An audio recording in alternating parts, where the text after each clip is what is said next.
Good morning, students. General Science 7th Standard. Today we learn about chapter number 6, Measurement of Physical Quantities. आज आपण भौतिक राशींचे मापन हे प्रकरण सुरू करणार आहोत. प्रथम आपणाला या प्रकरणातील कठीण शब्दांचे अर्थ दिलेले आहेत ते लिहून काढा. शब्द पाठ करा.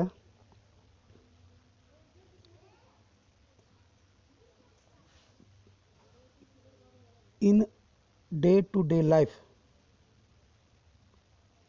we measure many things such as weight, length, height, volume, density, speed, distance, temperature. These are called physical quantities. In day-to-day life means दैनंदिन जीवनामध्ये आपण अनेक प्रकारच्या गोष्टी मोजतो. वेट म्हणजे वजन, लेंथ म्हणजे लांबी, हाईट म्हणजे उंची, व्हॉल्यूम म्हणजे आकारमान, डेन्सिटी म्हणजे घनता, स्पीड म्हणजे वेग, डिस्टन्स म्हणजे अंतर, टेम्परेचर म्हणजे तापमान. या सर्व राशींना भौतिक राशी म्हणतात. A value and a unit are used to express the magnitude of a physical quantity. म्हणजे भौतिक राशी व्यक्त करण्यासाठी व्हॅल्यू म्हणजे मूल्य अँड अ युनिट म्हणजे त्याचं एकक, या दोन्ही गोष्टींचा विचार करावा लागतो. Example, Swarali walk 2 kilometre every day. Swarali दररोज 2 किलोमीटर चालते. In this example, 2 is a value and kilometer is a magnitude. So we can read 2 km म्हणजे 2 kilometre. Second example, Ravi purchases 5 kilogram sugar in grocery. म्हणजे रवीने किराणा दुकानातून 5 kilogram साखर विकत आणली.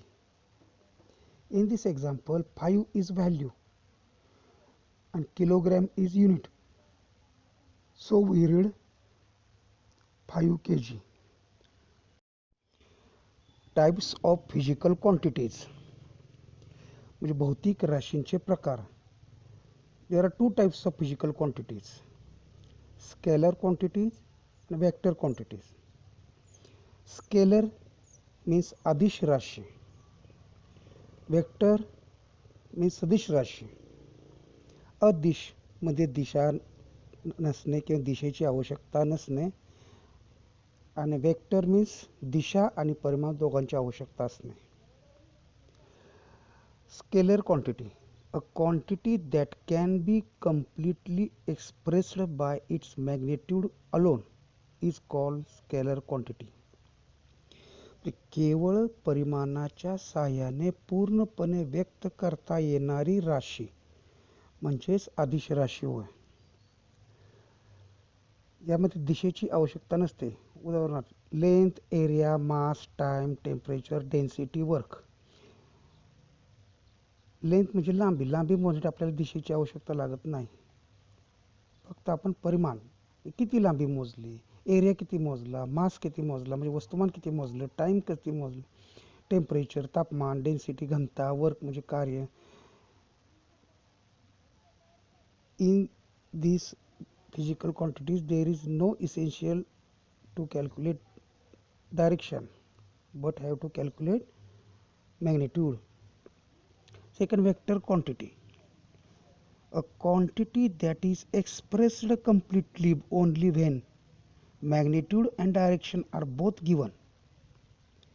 म्हणजे परिमाण व दिशा यांच्या साहाय्याने पूर्णपणे व्यक्त करता येणारी राशी म्हणजे सदिश राशी, vector quantity.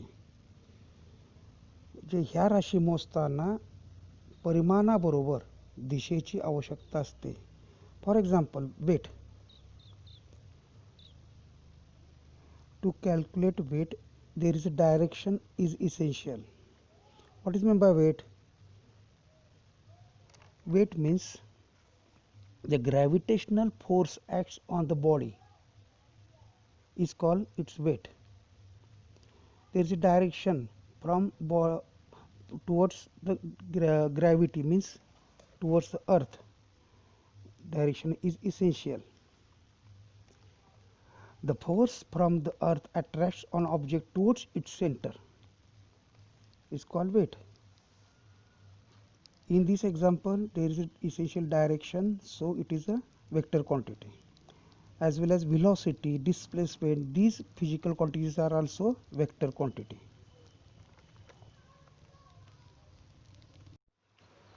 Then next, mass and weight. Mass means vastuman, weight means वजन. Mass, the amount of matter present in a substance is called mass. पदार्थात असणारा त्याचा द्रव्यसंचय म्हणजेच वस्तुमान. द्रव्यसंचय म्हणजे काय? उदाहरणार्थ खडू सूक्ष्म कणांनी बनलेला आहे. असंख्य कण एकत्र येऊन खडूचा आकार त्याला प्राप्त होतो, त्यालाच द्रव्यसंचय म्हणतात. म्हणजे this is called amount of matter present in a substance is called its mass, म्हणजे वस्तुमान. Mass is a scalar quantity, म्हणजे वस्तुमान ही राशी ही अदिश राशी आहे. It does not changes from place to place anywhere in the world. पृथ्वीवर किंवा जगात कुठेही गेलो तरी पदार्थाचे वस्तुमान बदलत नाही. इट मेजर इन ग्रॅम और किलोग्रॅम युनिट. वस्तुमान मोजण्यासाठी ग्रॅम किंवा किलोग्रॅम हे एकक वापरतात. त्याचं वजन weight. The gravitational force acts on a body or mass is called its weight. म्हणजे पदार्थावर कार्य करणारे गुरुत्वीय बल. गुरुत्वीय बल म्हणजे काय? तर पृथ्वीकडून पदार्थावर कार्य करणारं बल किंवा इतर ग्रहांकडून पदार्थांवर कार्य करणारं बल याला गुरुत्वीय बल म्हणतात, gravitational force. The force from the earth attracts an object towards its centre is called weight. पृथ्वीच्या केंद्रकाकडून पदार्थावर कार्य करणारं बल वजन. Weight is a vector quantity. वजन ही सदिश राशी आहे. Because it is expressed both with magnitude and direction, म्हणजे परिमाण व दिशा दोघांची आवश्यकता असते. It is different from place to place, म्हणजे पृथ्वीवर वेगवेगळ्या ठिकाणी एकाच पदार्थाचं वजन वेगवेगळं असतं. For example, on equator and on pole there is difference in the weight of the same object, because on equator surface of the earth is bulged म्हणजे फुगलेला आहे, and on pole surface of the earth is flat हे सपाट आहे. distance from center of the earth and equator and the pole is different, so value of gravitational force is different, so weight is different. म्हणजे पृथ्वीच्या केंद्रापासून विषुववृत्त किंवा ध्रुव यांच्यातील अंतर भिन्न असल्यामुळे पृथ्वीकडून कार्य करणारे बल पदार्थावर ते वेगळे असते, म्हणून वजन वेगळं. Unit of weight in is newton or dyne. न्यूटनमध्ये किंवा डाइनमध्ये वजन मोजलं जातं. इनर्शिया. इनर्शिया म्हणजे जडत्व, जडपणा. Matter has a natural tendency to resist a change in its state which is called inertia.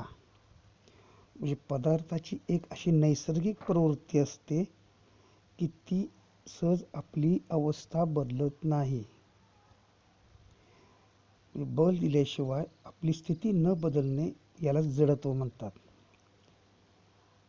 Inertia depends upon its mass. म्हणजे जडत्व हे जडपणावर वस्तुमानावर अवलंबून आहे. The larger the mass the greater is the inertia. जेवढी वस्तू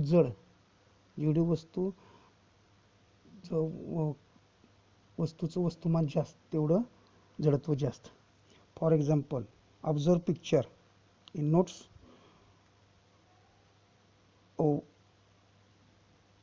Glass is filled with water and cardboard sheet is placed on the mouth of the glass, and a coin of 5 rupees is placed at the center of the cardboard.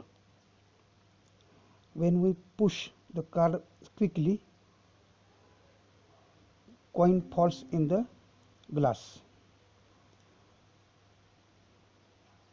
Because coin have a mass and coin shows inertia, we give force to cardboard but not coin, so coin do not changes its place without force, so it falls in the glass. म्हणजे आपण पहिल्या चित्रामध्ये पाणी भरलेला काचेचा पेला, त्याच्यावरती cardboard ठेवलेला आहे, त्याच्यावरती 5 रुपयाचा ठोकळा ठेवला आहे.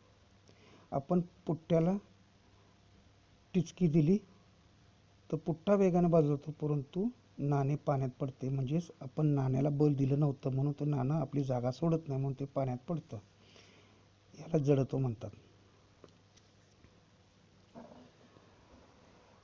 स्टँडर्डाइज्ड मेजरमेंट्स हे प्रमाणित मापन.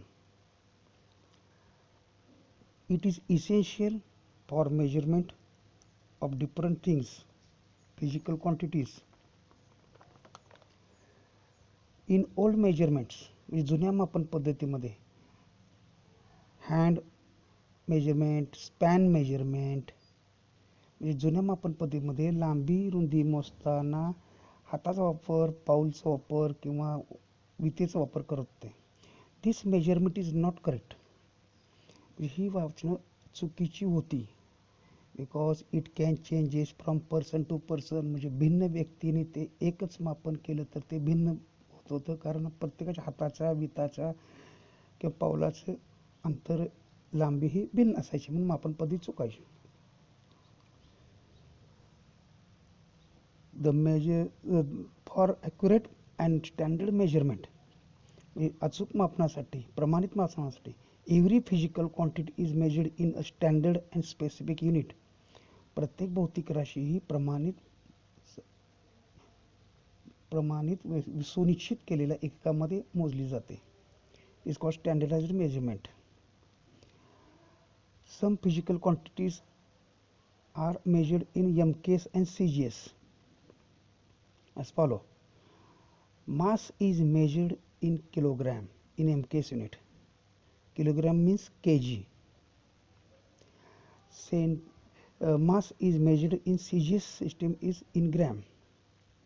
Distance is measured in meter in MKs and centimeter in CGS. Time is measured MKs in second and CGS in second, both same. Speed is measured in MKs unit as meter per second and in CGS centimeter per second. And weight is measured in MKs Newton and in CGS dyne.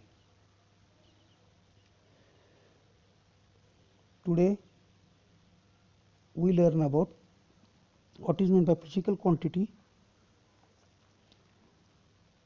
types of physical quantities, scalar quantity and vector quantity.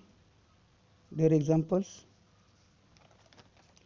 mass and weight, inertia and standardized measurements. आपण यामध्ये scalar quantity आणि vector quantity यामध्ये फरक स्पष्ट करू शकतो.